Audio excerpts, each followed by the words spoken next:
अस्सलाम वालेकुम जी dear all. Welcome to Pakistani academy and यार आप लोगों के सुबह से मुझे मैसेज कॉल आ रहे थे कि फिन 623 की असाइनमेंट बना दें। तो कोई बात नहीं, वो मैंने आज उसको देखा है। वो कोई इतनी मुश्किल नहीं है असाइनमेंट।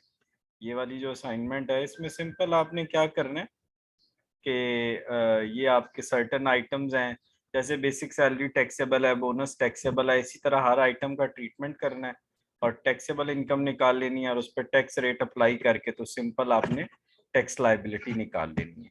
तो कोई ऐसा मसला नहीं है। रिमेनिंग अगर आप हैं वो कोई प्रोफेशनल है और आप बिजी हैं तो मुझे बता दें, पेड है, आप मुझसे ले सकते हैं। और अगर आप स्टूडेंट हैं तो मेरा ऑलरेडी एक फॉर्मेट यूट्यूब पे पड़ा हुआ है, आप वहां से हेल्प लेके कर सकते हैं। Thanks for watching. वो जो 8 पेजेस का एक इनकम टैक्स का फॉर्मेट है, पूरा इनकम टैक्स मैंने उसमें आपकी बुक जो है ना 8 पेजेस में लिख दी है, तो अगर आपको चाहिए हो तो वो भी ले सकते हैं आप। बहुत बहुत शुक्रिया, वो भी पेड है।